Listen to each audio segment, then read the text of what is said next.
Today, we're going to run through the patch notes and the balance changes for, I suppose, what we could call the June 2025 update to World of Warships Legends. Even though the update drops on Monday, May 19th, it should run through pretty much all of June because it's a 6-week update. I guess it's called the May update. So let's call it the May 2025 update / June 2025 update to World of Warships Legends, the Cat and the Eagle.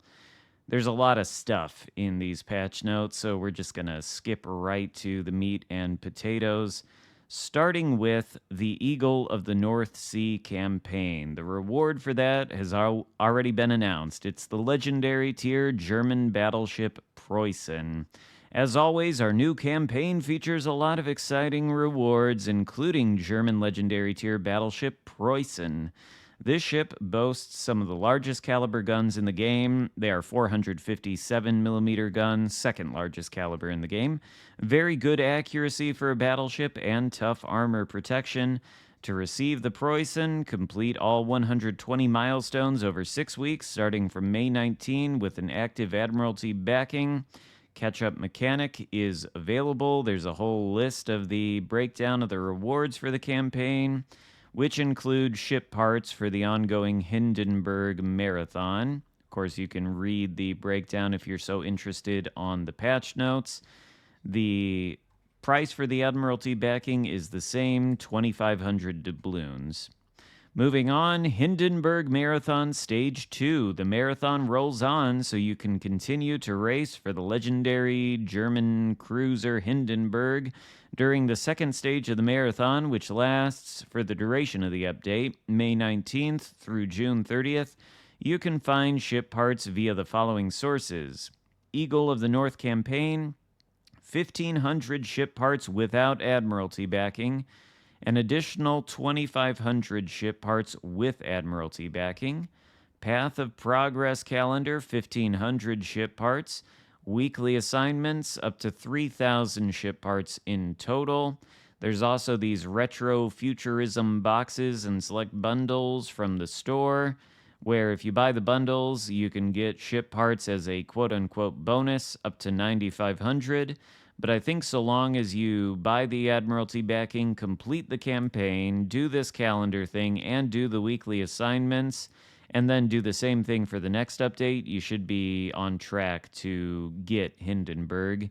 It also says you'll typically be able to obtain Hindenburg in July. However, if you already collected a decent quantity of ship parts during the previous update, i.e. by buying premium content that gives you ship parts, you can finish the marathon even earlier during this update. Just complete as many activities as possible and increase your supply of ship parts via the store, where they are available as a bonus for purchasing certain items. And then they give you a build that they think is good with Gunther Lucians to try out on Hindenburg. Looks like a decent build to me.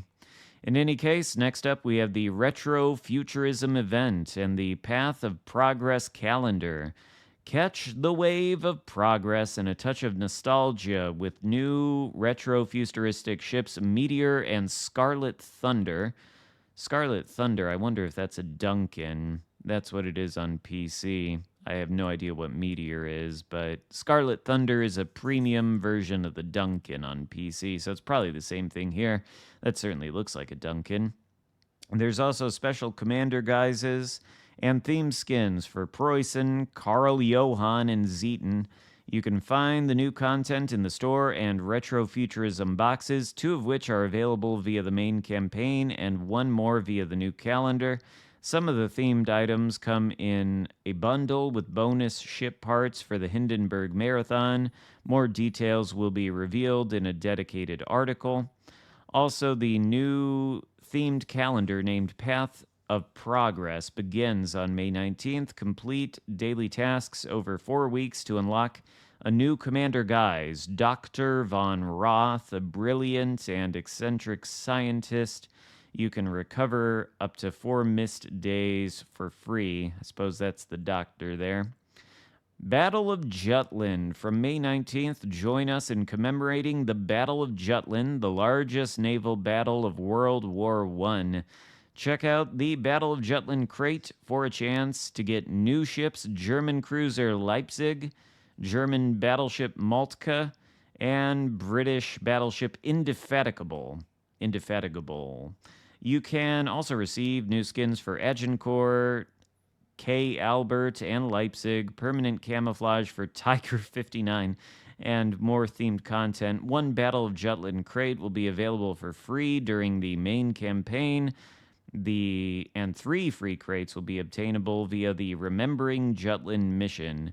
You can also find all the new content, including new ships, in the store. Plus, you'll get a 10% discount for British and German premium ships, as well as various discounts on select Tech Tree ships. There will be a dedicated article posted Monday when the update drops with more details. The Hunt for Bismarck, that's where the cat in the update comes in. Let's remember the legendary Hunt for Bismarck that took place in 1941. From May 26th through June 30th, visit the store to claim a free bundle holding a special mission, Bismarck's Last Stand. It rewards the new guys for British and German commanders Unsinkable Sam, a cat who survived the sinking of 3 ships, including Bismarck herself. Unsinkable Sam has a unique cat-like voiceover and provides a daily bonus 50% to credit earnings when you get 2 caused flooding ribbons. This guise also features yellow shell tracers to give your golden showers even more of a flair. Patch notes don't say that, I added it. A silver signal flare for the horn sounding, and red and yellow blue fireworks for activating the legendary skills. The store will also feature the ships that participated in Bismarck's final battle, along with several themed skins. Plus, from May 26th through June 2nd, enjoy a 50% discount on Bismarck. I suppose everybody probably already has that ship by now, but if you don't, I suppose it would be the time to grind the Bismarck. Brawl, seasons 27 through 29. In the upcoming update, dive into 3 new Brawl seasons, each featuring 3v3 battles with Tier 5s, battleships, Tier 7 cruisers, or Tier 8 battleships, depending on the season. As always, expect tweaks to the game mechanics and a variety of rewards, including crates and credits. That's when all the seasons begin and end, and which season is which. Fleet Cup Season 4. Fleet Cup is back for the 4th season. You can team up with the Fleet Division and complete 5v5 single elimination tournament exclusively for legendary tier ships. You can get steel, credits, camo, commander progression items, theme patch base, as well as Fleet Cup 4 champion flag and patch symbol. The tournament will take place every Saturday and Sunday throughout the update, beginning May 24th. Warhammer 40k is back. The Warhammer 40k Legends Collaborations returns to the store on June 2nd. Explore the warring factions for the far future and power up your forces with inspired commanders, ships, crates, and more in-game items. Plus, 1 themed crate is available for a free special mission. Commemorating D-Day from June 2nd, honor the 81st anniversary of D-Day with historical ships in the store, including Haida in a special camouflage featuring a sunk ships counter, plus Texas, Belfast, and Błyskawica. D-Day collection crates also return. Obtain them in the store to collect all the cards and get the French battleship Corbeil 1944. Remembering the Battle of Midway, June 6 through 9. Claim a free Battle of Midway bundle in the store to receive a commemorative flag and unlock the Waves of Midway section. Complete the mission by June 16th to receive 12 red, white, and blue camos, 12 Imperial Japanese Navy camos, 5 various patch symbols, and 1 big summer crate. Legends coming to Steam. This was perhaps the most interesting thing I saw in the patch notes. We have great news. World of Warships Legends is coming to Steam. If you want to be among the first to play the game on this platform, join the closed beta testing, which will take place from May 23rd to May 26th. You can find out more details on the Steam page and a dedicated article coming out today. That I'm interested in. If they're going to put Legends on PC as a platform, I would think that that is probably good for the future longevity of the game, expanding the player base not only from Xbox and PlayStation and mobile, but now to PC. That seems interesting. I'll be very interested to try this game on PC with using a keyboard and mouse. I definitely am going to do what I can to participate in this closed beta testing. Codex update. We continue to update our codex with new articles. This time you can learn more in depth information about various battle types, concealment, consumables, armaments, and ricochet mechanics. Improve, you know what? All these balance changes will go to the Ministry of Balance article to go over those. Bug fixes here. There's a number of those. And what does this say? Fixed a visual bug affecting Independence Enterprise where the SBC-2 Helldiver's landing gear did not retract after leaving the carrier's deck. Okay. Well, anyway, I don't think any of these bug fixes are gigantic or worth mentioning, so on to the Ministry of Balance.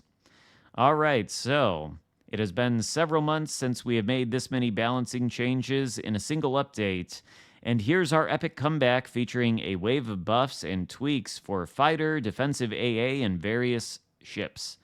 So, fighter and defensive AA. With this update, we're improving the performance of fighter and defensive AA fire consumables to make them more effective in battle. About time, especially for the fighter.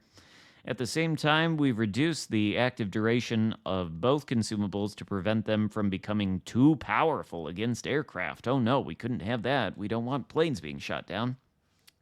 Fighters, their number of attacks is now unlimited. Oh my gosh, they might be useful. They will return to patrolling after attacking, or continue chasing and attacking until all fighters are destroyed, or the consumable duration expires. Patrol radius increased by 2 km. The duration of automatic or classic fighters chasing a target has been reduced from 40 to 25 seconds. This change allows them to engage multiple times and prevents them from getting stuck on a single group of planes. The speed of the fighters has also been increased by approximately 55%, but not exceeding 270 knots. The lower a fighter's initial speed was, the greater the speed boost it received. Some of the slowest saw increases up to 100%. The consumable duration for most variants has been reduced. For classic non-carrier fighters, it was decreased by 30 to 35 seconds. For aircraft carrier automatic fighters, the duration was reduced from 10 to 2.5 minutes. I did not realize the carrier fighters lasted that long. Okay. A special icon will now appear when you are controlling your planes in a zone with enemy fighters. An orange icon indicates that patrolling fighters are present in your area, while a red icon means they're about to attack you. Fighters can now attack even before entering the patrol radius. Defensive AA. The DFAA consumable has now been added one additional charge across all ships. Some ships received even greater buffs. ZF6 and Yubari now have 3 charges instead of 1, while Kansas and Minnesota have 4 charges instead of 4. Cooldown time has been reduced up to 140 seconds for ships with 3 charges and up to 120 seconds for ships with 4, a reduction of approximately 40 to 60 seconds in each case. The consumable duration has been reduced to 25 seconds for all ships except Nicholas and Charles Hughes, which for some reason both have a duration of 20 seconds. Okay, well, maybe the fighters will be a little bit more useful now and actually shoot down planes. And maybe the defensive AA will be better. I don't know. Time will tell if these will actually be good in shooting down planes. But speaking of planes, here we go to the changes to specific ships. AL Formidable. AL Formidable has been experiencing trouble with the AP penetration and striking power of her bombers, so we're improving them in several areas. Damage buff, 4,000 to 4,200. Penetration for the AP bombs multiplied by 30%. Dispersion improved. Skip bomber damage increased from 8,500 to 9,000. Skip bomber fire chance from 30% to 32%. Carnot. This one certainly needed a buff. The French cruiser is armed with multiple secondary guns, and they decided to buff them, making Carnot a stronger and more desirable choice in battle. Secondary main battery range increased from, or secondary maximum range increased from 6 to 7 km. Secondary HE shell penetration increased from 17 to 25 millimeters for the 100 millimeter. Oh, wow, that actually means they can pen armor at their tier. That's great. And then from 23 to 35 millimeters with the 139 millimeter guns. Secondary battery fire dispersion improved by 32.5%. Added the enhanced secondary targeting consumable to the 4 slot, now giving you a choice between it, engine boost, catapult fighter, and observation seaplane. The powerful AA defensive ship has been replaced with secondary reach. Doesn't affect the ship's performance. Tiger 59. Oh, I heard this was the greatest ship in the game. Why does it need a buff? Tiger 59 has great ability to control key areas, but she can barely resist any ship that pushes her. Don't tell that to the Tiger 59 defenders.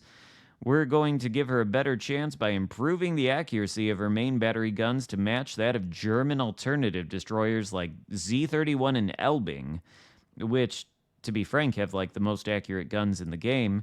Main battery dispersion improved by a colossal 49.5%. This may be the biggest buff to accuracy I've ever seen.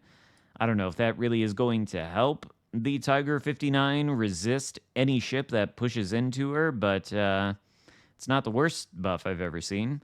Marco Polo, this Italian battleship, which I think is rather mediocre, could call it mediocre Polo instead of Marco Polo. This battleship will definitely benefit from improved SAP shells. I'm sure it will. SAP Alpha increased from 14,100 to 14,500. SAP gun reload time reduced from 33 to 31 seconds. Detectability range while firing in smoke reduced from 15.13 to 11.35. I don't like that the Italian battleships get this low of a smoke firing penalty. This is absurd. This is like the same as defense, which is a cruiser. I don't get it.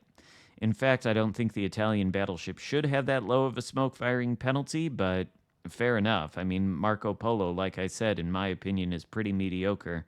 So a buff on it isn't the worst thing. Same thing for Centurion, which is just a copy-paste of Marco Polo. It gets the exact same buffs as far as I can tell. Koenig Albert, this ship falls behind its peers in several areas, so to improve her gameplay and add a unique quality, we're significantly buffing her secondary guns and improving her main artillery. Beware, she's going to have one of the strongest secondary batteries at her tier. Range on the secondaries increased to 5.5. Dispersion improved by 22.5%. Main battery range increased to 13.6. Reload on the main battery decreased from 30 to 28. Fair enough. Ignis Purgatio. Ignis Purgatio was a slightly underperforming as an HE spammer. What? Isn't that a Nagato with 16-inch guns? Why on earth would people be playing it as an HE spammer? That seems insane to me. Unless the reason is because of the Justinian Lions commander who improves the fire chance when you're using the heal. But okay, the reload time was reduced from 28 to 26 seconds. Fair enough. Napoli B. In case you missed it, during the middle of the last update, Napoli B received the same buff to her secondary battery range as the original version. Oh, good. Gascon, Bourgogne, Jean Bar, La Foudre, Richelieu. All of these apparently get the same buff. The length of the barbettes are being increased to reach the ship's citadel, and the barbette armor is now more realistic, narrowing near the gun. So this is going to improve the casemate armor, making the areas more resistant to accidental hits. It's going to improve the tankiness of the barbette armor of all these French battleships, apparently, and potentially prevent you from getting citadels if you hit that area of the ship where the armor didn't previously extend. Interesting, I suppose. Alsace, unnecessary barbette rings were removed. Kaiser removed a small gap between the main guns and their barbettes. Koenig, same thing. Albert, same thing. Belfast, this is just a change to the description. Superior HE pen replaced with reloader. That's just on the description of the ship. Same thing with Corbeil, change of a description. Same thing with Ark Royal and Cross of Dorn. So that's pretty much it for the balance changes. I'm sure those of you who love CVs and were disappointed in AL Formidable will be pleased to see that it's finally buffed. Personally, I'll be interested in trying out the Carnot as a secondary cruiser for the French. That should be good.